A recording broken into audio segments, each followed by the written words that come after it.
Connaissez-vous vos limites? Alors il est peut-être temps pour vous de les repousser un peu plus loin. Nous allons voir ça ensemble tout de suite après le générique. Bienvenue, bonjour chers amis. Bonjour à vous chers amis. Merci pour votre fidélité, votre persévérance chaque semaine. Nous sommes heureux de pouvoir vous servir. Nous sommes pour la plupart d'entre nous prisonniers de notre logique et de notre champ visuel et de notre vécu.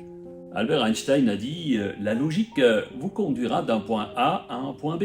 L'imagination et l'audace vous conduiront où vous le désirez. » Alors chers amis, si vous voulez vivre une vie pleine d'abondance et de bénédictions, vous avez vraiment besoin d'entendre ce message aujourd'hui. Mais avant, mettez-nous un petit pouce, abonnez-vous à la chaîne, activez la petite cloche et mettez-nous un petit message. Oui, je choisis d'étendre mes limites. Juste en dessous en commentaire. Depuis la création, Dieu a fixé des limites. Dans le jardin d'Éden, déjà, la limite était simple. Tout était permis. Sauf une chose. Il ne fallait pas toucher le fruit de l'arbre de la connaissance du bien et du mal. Ensuite, Dieu a mis les limites aux nations. La Bible parle des pierres de bornage fixées par Dieu et que nous ne devons pas déplacer. Mais en fait, la nature de l'homme n'est pas faite pour rester cloîtrée dans les limites. Nous sommes à l'image de Dieu et notre instinct naturel est de toujours pousser nos limites. Regardez les enfants, c'est ce qu'ils font. Naturellement, on n'a pas besoin de leur dire de le faire, ils le font naturellement. Ils n'ont jamais eu besoin de l'apprendre, c'est instinctif. Notre esprit, en communion avec Dieu, est créatif. Il est semblable à la nature, fait pour évoluer, grandir et aller toujours plus loin. Poussons donc nos limites, comme il est dit dans Jérémie 29, 11, où Dieu dit « Car je connais les projets que j'ai formés sur vous, dit l'Éternel, projets de paix et non de malheur, afin de vous donner un avenir et de l'espérance. » Amen. Beaucoup de personnes passent à côté de leur vie parce qu'elles ne voient pas plus loin que ce qu'elles connaissent. Pourtant, Dieu nous encourage à découvrir et à sonder les profondeurs, hauteur, longueur, largeur de son amour. Il est un Dieu qui nous encourage à sonder, scruter et vivre de belles aventures. La découverte de l'Amérique, imaginez cela, la conquête de l'Ouest. Moi, quand j'étais petit, je rêvais, je me voyais à cheval en train de chevaucher les plaines de l'Ouest et puis chercher de l'or dans les rivières de Californie. Et je vous assure, lorsque nous avons visité la première fois ensemble ce merveilleux pays, eh bien, je me suis rendu compte qu'il fallait bien du courage, qu'il fallait à ces conquérants absolument pousser leurs limites. Ils ont dû faire abstraction de bien des sécurités, mettre de côté tout ce qu'ils connaissaient. Ils n'avaient souvent, bien sûr, pas d'argent, pas de moyens, pas de cars, pas de moyens de transport, juste leur rêve. Et leur rêve d'élargir leur horizon. Pourquoi? Pour vivre une vie meilleure. Malgré tous les risques, ils sont allés jusqu'au bout.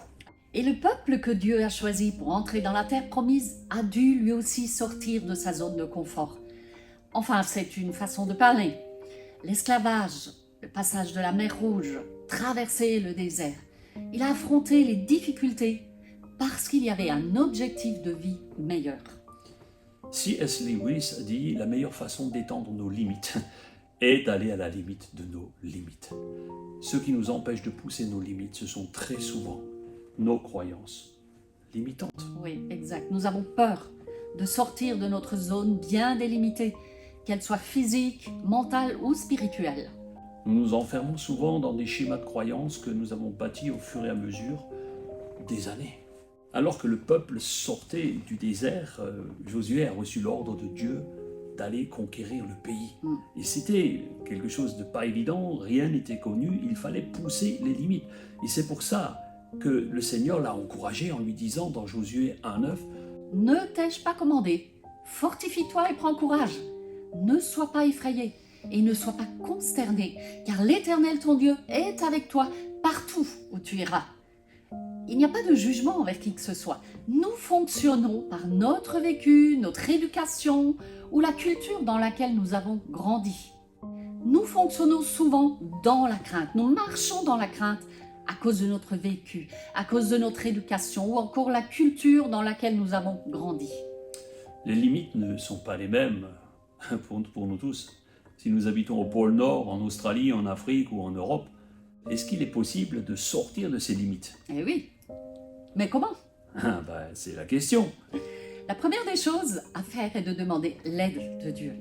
C'est ce qu'a fait Ésaïe, par l'encouragement à cette prière que nous trouvons dans Ésaïe 26, 15, où il dira « Multiplie le peuple, ô Éternel, multiplie le peuple, manifeste ta gloire, recule toutes les limites du pays. » Ta foi est l'antidote à tes croyances limitantes, celle qui bloque ta progression vers une vie plus épanouie. Et vous savez, notre problème vient du fait que nous comptons sur notre seule et unique et propre force. Éphésiens 3, 20 nous dira « Or à celui qui peut faire, par la puissance qui agit en nous, infiniment au-delà de ce que nous pensons ou demandons. » Ce verset est juste extraordinaire. Waouh, alléluia. Celui qui peut, Ce n'est pas nous, c'est le Seigneur. Par sa puissance, c'est la puissance dynamis, comme nous l'avons vu. On vous invite à voir la vidéo, si vous ne l'avez pas vue, sur les 5 facettes de la puissance de Dieu. Il est aussi celui qui agit en nous. C'est la puissance énergia.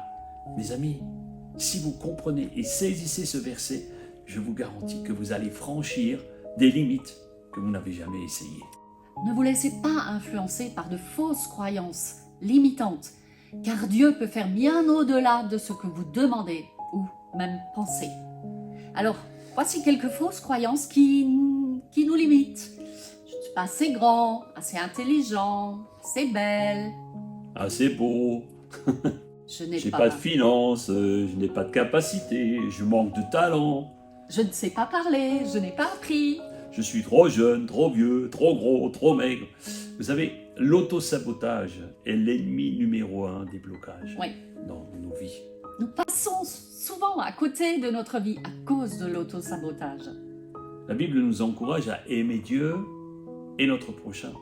Et elle nous encourage à nous aimer nous-mêmes. Bien entendu, dans le sens d'honorer Dieu et non par orgueil, c'est-à-dire regarder son propre nombril. Je suis le plus beau devant mon miroir. Si tu es sans cesse en train de t'auto-flageller, tu construis une muraille autour de tes propres possibilités d'étendre tes limites. La vie nous encourage à élargir notre cercle relationnel. Faire de nouvelles connaissances et entretenir les amitiés apporte une telle richesse et nous pousse à étendre nos limites. C'est vrai qu'il y a parfois des situations qui peuvent être conflictuelles et qui nous éloignent des gens. Nous ne pouvons forcer personne à nous aimer. Tu ne peux pas forcer personne à t'aimer. Mais nous n'avons pas à nous plier aux desiderata de chacun afin de nous faire aimer. Cependant, la volonté de Dieu pour nous est de vivre en bonne harmonie avec tous. Et pour cela, nous avons besoin d'élargir d'abord l'espace de notre esprit. Ésaïe 54, 2 nous dit « Élargis l'espace de ta tente, qu'on déploie les couvertures de ta demeure. Ne retiens pas, allonge tes cordages et affermis tes pieux. » Notre tente, comme le dit ici Ésaïe, eh bien, c'est la taille de notre esprit.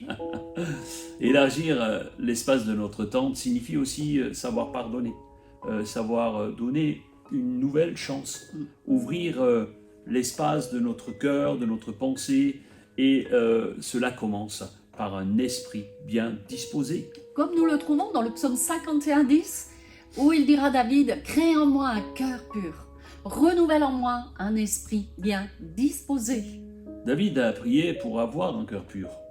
Et si nous sommes nés de nouveau, nous avons déjà reçu un cœur pur. Cependant, nous devons toujours prier pour que notre esprit qui est en lien avec la chair soit bien disposé.